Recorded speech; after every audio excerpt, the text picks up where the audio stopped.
Welcome learners. आज हम बात करेंगे इंटरेस्ट यानी कि रुचि के विषय में। क्रो ने एक परिभाषा दी। उन्होंने कहा कि रुचि वह प्रेरक शक्ति है जो हमें किसी व्यक्ति या वस्तु या क्रिया के प्रति ध्यान देने के लिए प्रेरित करती है। अर्थात जो इंटरेस्ट है वो क्या करती है, अगर हमें किसी काम के प्रति इंटरेस्ट है तो हम उसे अच्छी तरीके से करेंगे, अगर इंटरेस्ट नहीं है तो हम उस पर ध्यान नहीं देंगे। यानी इंटरेस्ट क्या है, हमारा किसी एक्टिविटी या काम को करने के लिए एक मोटिवेटर है, प्रेरक है। जो इंटरेस्ट है यह कई बार जन्मजात भी होता है और कई बार हम इसे अर्जित भी करते हैं। ऐसा नहीं है कि इंटरेस्ट को अर्जित नहीं किया जा सकता है। जैसे हम शिक्षण में भी कहते हैं कि हमें शिक्षण इस प्रकार से करना चाहिए कि विद्यार्थी हमारे शिक्षण में इंटरेस्ट ले, यानी कि हम उसकी इंटरेस्ट को डेवलप कर सकते हैं। जो इंटरेस्ट है व्यक्ति के संपूर्ण व्यक्तित्व का एक महत्वपूर्ण भाग है। इसके द्वारा हम व्यक्ति के व्यक्तित्व को कई तरीके से उसको निखार सकते हैं, उसका इंटरेस्ट जगा के उसको किसी भी कार्य में परफेक्ट बना सकते हैं। और जैसे व्यक्ति का रंग रूप, शारीरिक गठन या कहें हम मानसिक योग्यता या स्वभाव अलग अलग होता है, उसी प्रकार से क्या है हर व्यक्ति का इंटरेस्ट भी अलग अलग होता है। जैसे किसी व्यक्ति को किसी विषय में इंटरेस्ट हो सकता है तो दूसरे में नहीं हो सकता है, या किसी वस्तु या व्यवसाय में किसी व्यक्ति को इंटरेस्ट है तो जरूरी नहीं है तो कि उसको सारे वस्तु में, सारे व्यवसाय में भी उसका इंटरेस्ट हो। तो यदि किसी व्यक्ति में इंटरेस्ट है तो वो उस काम को क्या करेगा, बहुत अच्छी तरीके से करेगा। और ठीक इसके विपरीत यदि किसी व्यक्ति में रुचि या इंटरेस्ट का अभाव है तो उस कार्य को वह ढंग से नहीं करेगा, तो जिससे क्या होगा, उसको सफलता मिलने की चांसेस या संभावनाएं कम होंगी।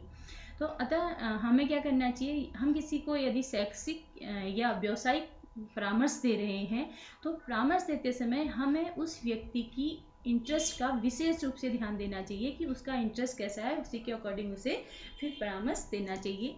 अब हम बात करेंगे इंटरेस्ट के प्रकार के बारे में, यानी कि types of interest. Types of interest के तहत फर्स्ट हम बात करेंगे अभिव्यक्त रुचियाँ, यानी एक्सप्रेस्ड इंटरेस्ट। इस तरीके के उसमें जो व्यक्ति है वो क्या करता है, अपनी रुचियों को वो खुद बताता है, यानी कि सेल्फ रिपोर्टेड करता है और बताता है कि मुझे ये पसंद है, मुझे ये पसंद नहीं है। या अभिव्यक्त रुचियों को हम प्रश्नों के द्वारा, सीधे प्रश्न पूछकर भी हम क्या कर सकते हैं, व्यक्ति से पूछ सकते हैं। हम उससे पूछ सकते हैं क्या वह अमुक व्यक्ति, वस्तु या क्रिया को पसंद करता है या नहीं करता है। इस तरीके से हम क्या कर सकते हैं, उसकी सीधी सीधी राय उससे ले सकते हैं।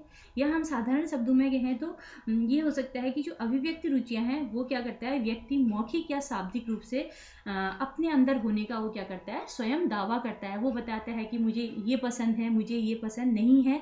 लेकिन ये जो अभिव्यक्त रुचियों को प्रेजेंट करने का तरीका है ये एक अविश्वसनीय तरीका है। क्यों है अविश्वसनीय तरीका, क्योंकि इसमें व्यक्ति जो है कई बार अपनी वास्तविकता को छिपा देता है। उसको छिपाने के उसके अनेक कारण होते हैं। जैसे उनमें से एक कारण है अनुभवों की पृष्ठभूमि, यानी कि उसका बैकग्राउंड एक्सपीरियंस क्या था, उसका पहले का अनुभव क्या था, वो उसको प्रभावित करता है। या हम कहें सामाजिक आर्थिक स्थिति। कई बार ऐसा होता है कि हमारी सामाजिक आर्थिक स्थिति बहुत अच्छी नहीं है तो भी हम क्या कर देते हैं कि हम अपनी वास्तविकता को नहीं बताते हैं, हम वो बताते हैं जो हमारे अंदर वास्तव में नहीं है, जो हमारा इंटरेस्ट नहीं है, लेकिन हम उसको गलत तरीके से दूसरे के सामने रिप्रेजेंट करते हैं, हम वास्तविकता को नहीं बताते हैं। तो इसलिए हम कह सकते हैं कि जो अभिव्यक्ति रुचि है इसमें यह दोष है कि यह विश्वसनीय नहीं है, यानी कि रिलायबल नहीं है। इसके आधार पर हम किसी के इंटरेस्ट को बहुत अच्छी तरीके से नहीं जान सकते हैं, क्योंकि यहाँ पर व्यक्ति क्या कर रहा है, चीज़ों को अपने अकॉर्डिंग क्या कर रहा है, मैनिपुलेट कर रहा है जैसे वह बताना चाहता है। फिर सेकंड है प्रदर्शित रुचियाँ, यानी कि इसमें क्या है, व्यक्ति का जो व्यवहार है या उसके काम को हम देखकर क्या करते हैं, जिस तरीके की वो एक्टिविटी कर रहा है उसको देख के हम क्या करते हैं, उसके बिहेवियर का आकलन करते हैं। इसमें हम उसको ऑब्जर्व करते हैं। ऑब्जर्वेशन के द्वारा हम क्या करते हैं, उसकी रुचियों को देखते हैं, जैसे किस तरीके से वो बैठ रहा है, कैसे बोल रहा है, किसी चीज़ के प्रति उसकी वार्तालाप करने का तरीका क्या है। इन तथ्यों को ऑब्जर्व करके हम क्या करते हैं, उसके बारे में पता लगाते हैं। लेकिन इसमें भी क्या है, कई बार ऐसा होता है कि जो प्रदर्शित रुचियाँ हैं ये परमानेंट नहीं होती हैं, अस्थायी होती हैं। जरूरी नहीं है कि जो हम आज देख रहे हैं, जिसको वो आज बहुत अच्छी तरीके से कर रहा है, कल भी उसका इंटरेस्ट उसी ओर हो। जैसे कई बार आपने देखा होगा कि एक बच्चा है, अगर वो उसके घर में कोई दूसरा बच्चा आ गया, वो डॉल के साथ खेल रहा है बहुत अच्छी तरीके से, तो वो कुछ दिनों के लिए उसका भी डॉल के प्रति इंटरेस्ट जागृत हो जाता है। और फिर जैसे ही वो बच्चा चले गया, उसका साथ अलग हो गया, तो फिर वो उस डॉल से उस तरीके से नहीं खेलता है जैसे कि वो पहले खेल रहा था। तो इट मीन्स क्या है कि ये जो इंटरेस्ट था उसका स्थायी था, और वो साथ की वजह से उसमें क्या हुआ था, डेवलप हुआ था। और कई बार ऐसा होता है कि ये जो प्रदर्शित इंटरेस्ट है, जिसको हम देख के ऑब्जर्व कर रहे हैं, ये क्या है कि परिपक्वता के कारण भी इसमें चेंजेज आते हैं। जैसे जैसे हम मैच्योर होते रहते हैं तो हमारे इंटरेस्ट भी बदलते रहते हैं। तो इसके आधार पर भी हम क्या कर सकते हैं, किसी के व्यक्तित्व का बहुत अच्छी तरीके से आकलन नहीं करते हैं। जैसे आपने देखा है कि बचपन में हमारे शौक अलग, हमारे जो इंटरेस्ट है वो अलग तरीके के होते हैं, और बड़े होने के बाद जो हमारा इंटरेस्ट है उसमें काफ़ी हद तक चेंजेज आ जाते हैं। थर्ड है आंकलिक रुचियाँ, यानी इसमें क्या है, इसमें हम इस तरीके से इसे समझ सकते हैं कि जिन विषय में हमारे अंक अधिक आते हैं वहाँ हमारा इंटरेस्ट बढ़ता जाता है, और जिस विषय में हमारे अंक कम आते हैं वहाँ हमारा इंटरेस्ट क्या होता है, कम होता है। जैसे फॉर एग्जांपल होना क्या चाहिए कि जिस विषय में हमारे अंक कम आ रहे हैं वहाँ हमें और मेहनत करनी चाहिए, उस पर और ज़्यादा फोकस करना चाहिए, लेकिन ऐसा कभी होता नहीं है। हम उसको टफ है करके, या मुझे पसंद नहीं है, मुझे अच्छा नहीं लगता है, ये सारी चीज़ें करके क्या करते हैं, उसको छोड़ देते हैं, उसे इग्नोर कर देते हैं। तो ये क्या है, आंकलिक रुचियाँ की जहाँ हमारे अंक अच्छे आए वहाँ हमारा इंटरेस्ट, हम उसको और पढ़ते हैं, अच्छा लगता है, मेरा फेवरेट सब्जेक्ट है, ये सारी चीज़ें कह के हम उसको व्यक्त करते हैं, और जो टफ है, जिसमें कम अंक आ रहे हैं, उसे इग्नोर करते जाते हैं। फोर्थ है सूचीगत रुचियाँ, यानी कि जिसे हम क्या कहते हैं, इन्वेंटरी इंटरेस्ट।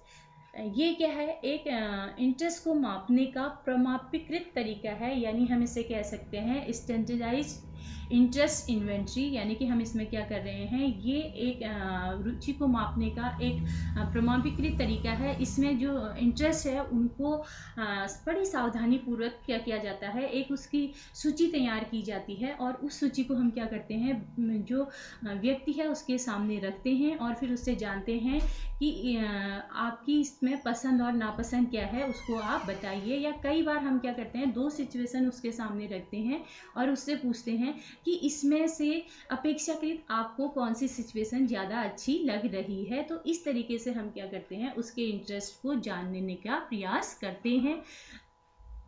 तो अब हम बात करेंगे इंटरेस्ट को मापने की विधियाँ। तो इंटरेस्ट को मापने की प्रमुख विधियां हैं। फर्स्ट है अवलोकन मेथड, यानी कि ऑब्जर्वेशन। यहाँ पर हम क्या करते हैं, ऑब्जर्व करके चीज़ों को किसी व्यक्ति के इंटरेस्ट को मेजर कर, मतलब जानते हैं, पता लगाते हैं। और सेकंड है साक्षात्कार, यानी कि इंटरव्यू, हम उससे सीधे प्रश्नों के माध्यम से पूछते हैं। थर्ड है प्रश्नावली, यानी कि क्वेश्चन आर, जैसे कि मैंने अभी आपको बताया कि हम क्वेश्चंस बना के क्या करते हैं, उनके सामने रखते हैं, और उसके आधार पर फिर उसके इंटरेस्ट को जानते हैं। और नेक्स्ट है उपलब्धि परीक्षण, यानी कि अचीवमेंट टेस्ट, उसके उपलब्धि के आधार पर हम जानते हैं कि उसका इंटरेस्ट किस डायरेक्शन में अधिक है। और नेक्स्ट है रुचि सूची, यानी कि इंटरेस्ट इन्वेंट्री। और इंटरेस्ट इन्वेंट्री के माध्यम से भी हम क्या करते हैं, उसके सामने तथ्यों को रखते हैं और उसके बाद उसकी रुचि को जानने का प्रयास करते हैं।